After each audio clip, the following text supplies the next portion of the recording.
Apuesto a que comprenderé mejor al hombre y el vínculo entre el ser del hombre y el ser de todos los entes si sigo la indicación del pensamiento simbólico.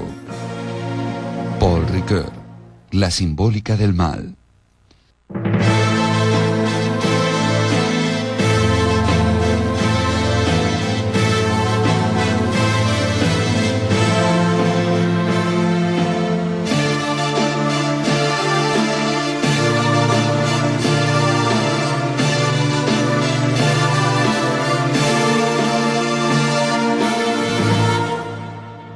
Paul Ricoeur.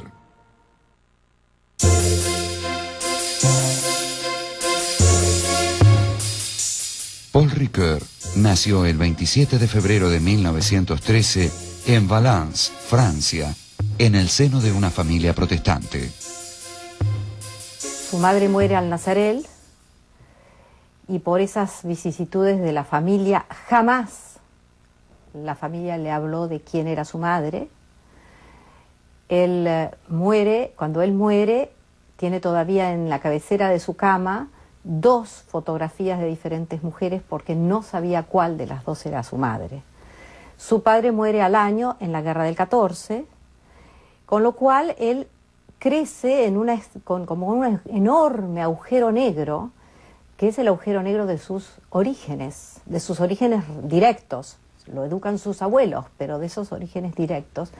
Y considero que Ricoeur está muy marcado por el juego de la presencia-ausencia en su filosofía. Era un gran devorador de libros desde chico. Tal es así que cuando iba a la escuela, es como que los maestros le llamaban la atención, porque él cuando nosotros estaban aprendiendo, ya en las vacaciones se había leído todo lo que correspondía a ese curso, y por tanto estaba como adelantado. Otro aspecto importante de su vida es la fuerte educación literaria y religiosa al mismo tiempo dentro del contexto de la iglesia protestante, luterana. Ricoeur recibió una beca para costear sus estudios. Al ingresar al Liceo de Rennes, parecía inclinado a la literatura. Pero es aquí que se dan los últimos años del secundario, del liceo, el encuentro con un gran profesor de filosofía, un profesor, Roland Dalbier era su nombre, era un oficial de la Marina francesa que era profesor de filosofía y del cual él aprendió antes que nada, en primer lugar, una primera actitud. Este hombre tenía una formación tomista, neotomista, es decir, inspirada en la filosofía de Santo Tomás de Aquino, pero al mismo tiempo era un hombre muy abierto a las problemáticas contemporáneas. Ricoeur estudió en la Universidad de Rennes, donde obtuvo su licencia de filosofía en 1933. Luego, en 1934, se trasladó a la Sorbona.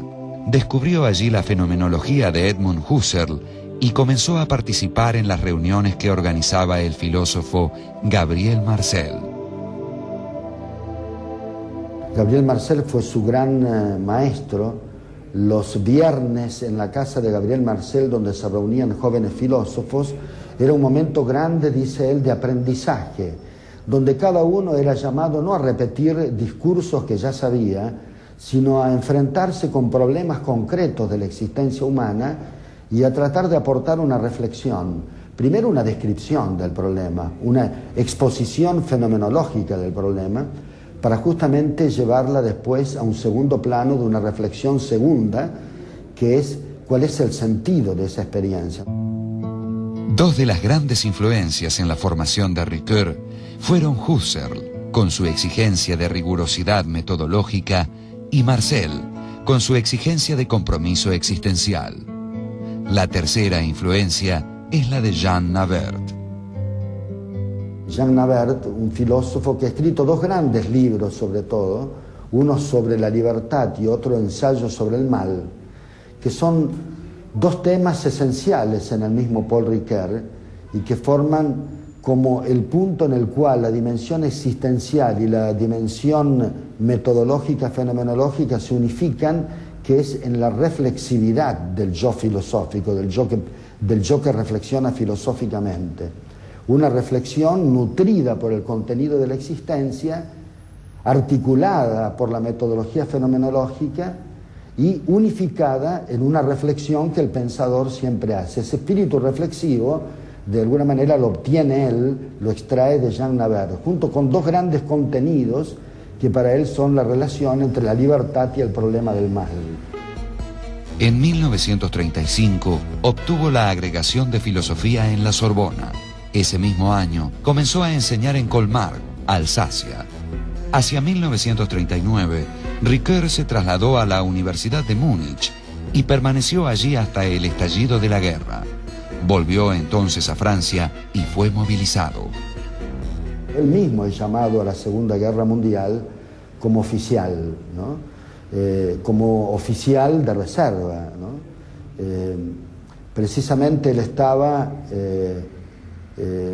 comandando como un pelotón que en un determinado momento bombardeaba en el frente alemán, en el frente alemán, que los bombardeó durante 2 días, y de una cantidad de, no sé, de 300 soldados que eran, quedaron 40 o 50, y al mismo tiempo él quedó desligado, su pelotón quedó desligado de las líneas de sus compañeros que venían como pelotones paralelos, quedó, al quedar desvinculado, quedó solo, hasta que llegaron casi como trinchera a trinchera, y los oficiales alemanes le decían que se rindieran, porque si no, no le iba a quedar otra salida que eliminarlos a todos y seguirlos bombardeando hasta tomarlos al final. Entonces él se consulta con el capellán católico, que también había sobrevivido en el combate, y deciden rendirse.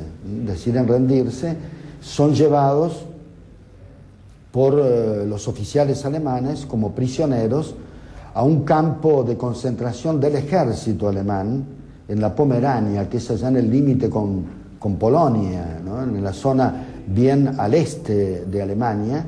Cuando está en el campo de prisioneros, un poco como para no volverse loco, para sostenerse en una disciplina y como acción de resistencia, puesto que Husserl había sido depuesto de sus cátedras por Hitler, decide empezar a traducir el libro de Husserl, Ideas 1, con un lápiz, sin goma, sin diccionario, nada más que un lápiz. Y toma ese libro, y es muy interesante verlo, ahora está casi como en un museo, está escrito entre líneas, cada línea de alemán, una línea en francés, y todos los comentarios de él alrededor. Mientras está escribiendo este libro, Ricoeur está viviendo una situación muy extrema, donde él luego en algunas entrevistas va a hablar que su experiencia era de lo inhumano en lo humano, mezclado. Y claro, frente a estas posturas filosóficas del cogito, del hombre cuerpo por un lado, alma por el otro, pero sobre todo del hombre capaz de pensar, del hombre abstracto, del hombre que piensa, él se da cuenta que estamos mechados de inhumanidad, pero lo va viviendo en su contacto diario con los prisioneros y con sus carceleros. Por eso, en esa experiencia nace su libro de lo voluntario y lo involuntario, que tiene la disciplina de la fenomenología, el rigor del método fenomenológico, y que después Ricoeur mismo va a decir que lo escribió como un complemento a la fenomenología de la percepción de Merleau-Ponty. Al finalizar la guerra, Ricoeur fue liberado. Ejerció como profesor en el colegio Cévenol, en Chambon-sur-Lignon, y continuó sus estudios de fenomenología. Cuando vuelve de la guerra, él ya tenía 2 hijos, previos a la guerra, ya tenía 2 hijos. Nace su tercer hijo, que era el hijo de la paz, el hijo del momento de la alegría y del reencuentro. Un hijo que después fue una terrible tragedia para él, porque ya cuando tenía más de 30 años este hijo se suicidó, y para un filósofo del sentido como es Ricoeur, que su hijo, el no haber podido acompañar, salvar a su hijo del suicidio, fue para él una tragedia también muy profunda.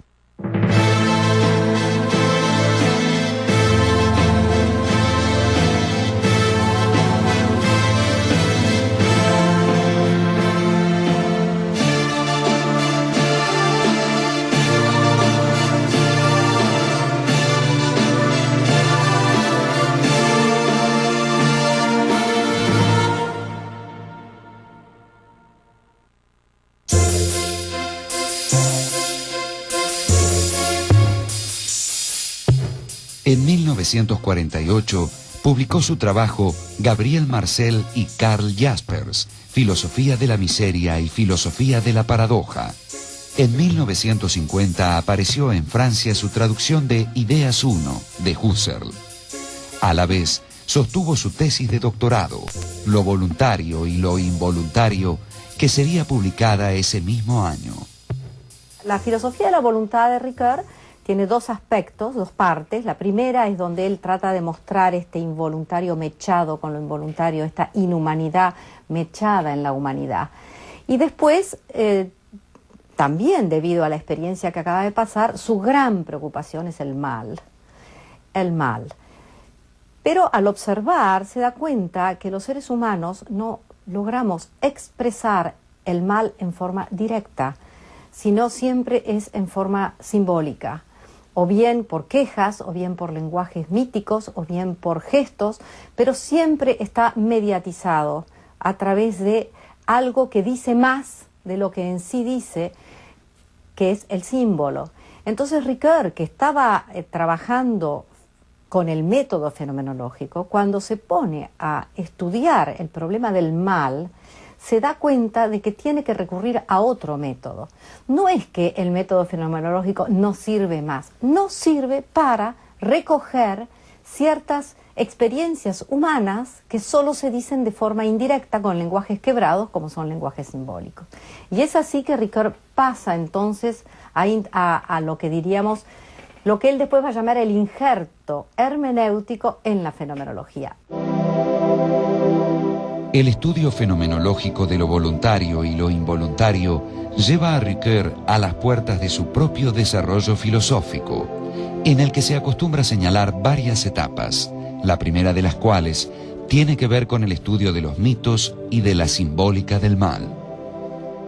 Acá juega un papel fundamental en esta primera etapa la noción de símbolo, es decir, la posibilidad de leer y de interpretar lo que se dice en los mitos viene dada a partir de la lectura y de la interpretación del símbolo, a partir de la noción del símbolo como aquello que da que pensar, aquello que libera sentido. Es decir, en tanto que el mito está estructurado como una suerte de símbolos que se enhebran entre sí, esta lectura y esta interpretación del símbolo como liberador de sentido permite justamente ver y comprender lo que se juega realmente en un mito, que está mucho más allá del relato inmediato y literal. Ricoeur lo que pretende ir es al origen profundo de la experiencia del mal y a la pregunta por dónde ingresa el mal en el hombre, ¿no? ¿Por dónde ingresa el mal en el hombre? Y justamente el mal ingresa en el hombre por lo más grande que hay en el hombre, que es esta paradoja de finitud e infinitud que hay en el hombre, ¿no? De que el hombre que desea lo infinito y que por otro lado es un yo carnal, finito, ¿no? Ahí donde está su grandeza está también la posibilidad de su soberbia, la posibilidad de ponerse contra su ser y contra el ser, y ahí anida el mal en el cual ya estamos involucrados, en el cual ya originalmente en la historia estamos involucrados en el mal, y que por tanto es siempre necesaria una labor de pacificación del hombre, de reconciliación del hombre, de reconocimiento de él de cómo está hecho y de qué es necesario que tome en cuenta para no dejarse atrapar, por las formas más horribles, más de terror que produce el mal cuando entra en la historia, sobre todo de la mano del poder político. Entre 1955 y 1960 aparecieron sus libros El hombre falible y la simbólica del mal. En 1957 fue nombrado profesor de Filosofía General en la Universidad de París, La Sorbona. A esta primera etapa le sigue una segunda, también muy importante, con mucho peso, en este caso no solamente para el terreno filosófico, sino también, y fundamentalmente diría, para el terreno psicológico también, para todo el ámbito de la psicología, que es la etapa en la cual Ricoeur se consagra al estudio de Freud, a través de la obra fundamental que es de la interpretación Essai sur Freud, en el original francés, que se tradujo al español como Freud, una interpretación de la cultura. La característica central que habría que mencionar acá es que el símbolo sigue teniendo un protagonismo muy importante, pero con la diferencia que en este caso el símbolo deja de ser entendido exclusivamente en el terreno religioso, como sí ocurría en la etapa anterior en el caso de los mitos. Es decir, toda obra de la cultura, en tanto que análoga de los sueños en Freud, es interpretada también como símbolo.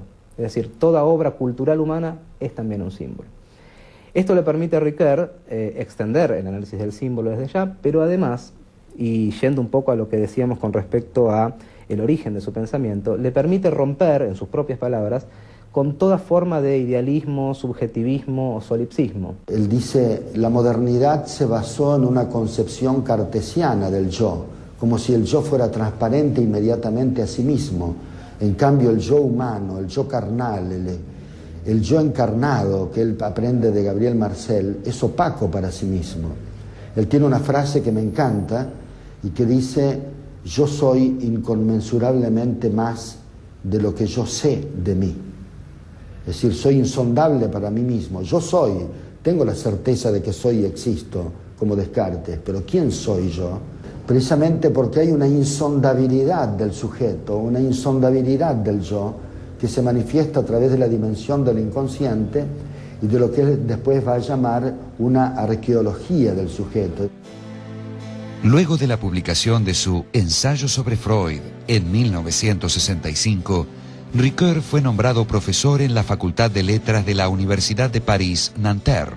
En 1967 apareció su Historia y Verdad. En 1968 fue nombrado decano en la Universidad de Nanterre, donde intentó propulsar una política de convergencia y mediación entre los diferentes sectores.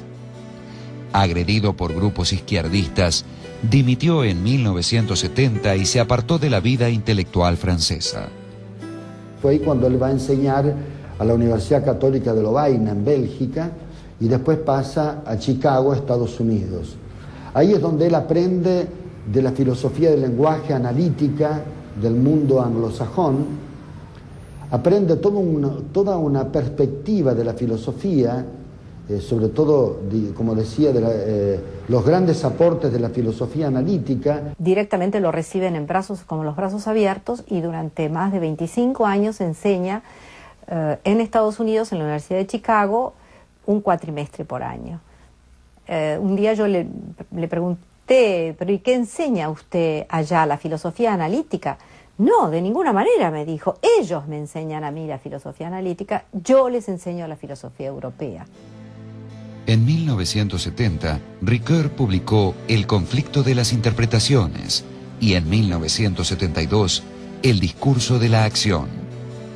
A partir de 1973, retomó sus clases en Nanterre, pero sin abandonar sus actividades en Estados Unidos, Canadá y Louvain. En los siguientes 20 años, vivirá como un filósofo itinerante. Mientras tanto, su pensamiento ingresó en la que sería su tercera etapa. Hay una tercera etapa, también muy importante, muy digna de destacar en el pensamiento de Ricoeur, ya un poco más cercana en el tiempo, que es la que se refiere a las cuestiones relativas al lenguaje. Acá, a su vez, habría que distinguir quizá dos momentos. Una primera etapa dentro de este momento de lenguaje en Ricoeur, que se refiere sobre todo al tema de la metáfora. Y una segunda etapa, un segundo momento, que quizás hasta podría ser considerado una cuarta etapa en la totalidad del pensamiento de Ricoeur, que se refiere a la narración en general, y muy en particular al tema de los textos. En este punto específico, la temática fundamental sobre la cual se centra Ricoeur, o digamos la intención fundamental que tiene Ricoeur, es pensar, tratar de comprender el tema de la referencia del lenguaje. ¿Cuál es la referencia del lenguaje? ¿A qué refiere el lenguaje? El lenguaje en general, es decir, no solo el lenguaje oral y el lenguaje escrito. Y acá Ricoeur tiene un norte muy importante, ¿no? Para Ricoeur, y dicho casi en sus propias palabras, digamos, la función de todo lenguaje es expresar la realidad, decir algo acerca de la realidad. De su contacto con Estados Unidos sale su gran filosofía del discurso. Primero, la metáfora viva, y después los tres grandes tomos de la filosofía de la narración, ¿no? Tiempo y narración, tres tomos referidos al relato histórico, al relato literario, a la conciencia histórica, es decir, libros que están justamente siempre dentro de la cuestión central de Ricoeur, que es la identidad del hombre. ¿Qué es lo que ocurre cuando se lee un texto? ¿Qué es lo que ocurre cuando se produce el encuentro entre un lector y el texto? ¿Qué es lo que se busca descubrir o comprender en un texto? Se busca descubrir lo que el autor quiso decir allí, se busca develar la intención oculta del autor, lo cual implicaría un acceso o un intento de acceso a la psicología del autor, por ejemplo, para reconstruir el proceso creador que hizo posible la obra. En realidad acá, dice Ricoeur en una expresión muy feliz, se trata, cuando yo me enfrento a un texto, cuando leo un texto, se trata de considerar al autor como muerto y al libro como póstumo. El autor ya no está allí, solo tengo el texto para dialogar. Y el texto tiene su propio mundo, es decir, libera un sentido propio. ¿Qué pasa con ese sentido propio? Yo me encuentro con ese sentido propio a partir de mí. Hay también entonces un mundo del lector, un lector que con su propio mundo va al encuentro de ese mundo del texto.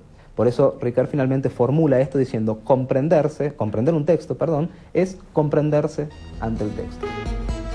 En este periodo extremadamente fértil, que se extendió entre 1975 y 2000, Ricoeur publicó los 3 volúmenes de Tiempo y Relato, Del texto a la acción, Sí mismo como otro, los 3 volúmenes de Lecturas y otros muchos textos.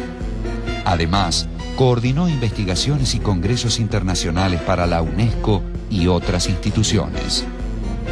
Hay una última etapa del pensamiento de Ricoeur donde se refiere a cuestiones relativas a la historia, en un libro de aparición relativamente reciente, del año 2000, que se llama La Mémoire, l'Histoire, l'Oubli, es decir, la memoria, la historia, el olvido, donde a partir de cuestiones relativas al tiempo y a la historia ya presentes en Tiempo y Narración, él retoma el tema orientado hacia la historia en este texto. Yo creo que Ricoeur, creo que Ricoeur ha propuesto, ha ofrecido al siglo XX como conceptos claves y muy fecundos para pensar, como por ejemplo el símbolo da que pensar, la metáfora viva, la paradoja entre las diferentes temporalidades, la distinción entre mismidad e ipseidad, la distinción entre ética y moral. Son todas que a lo largo de su obra él fue proponiendo, pero son muy fecundos estos conceptos, muy fecundos porque dinamizaron a menudo pensamientos que estaban como estancados en una aporía tan tensionada que estaban como la muerte del sujeto. Él, para recoger la muerte del sujeto, es decir, él siempre decía, entre la humillación del sujeto por Nietzsche y la exaltación del sujeto de Descartes por el cogito, hay que encontrar una vía media.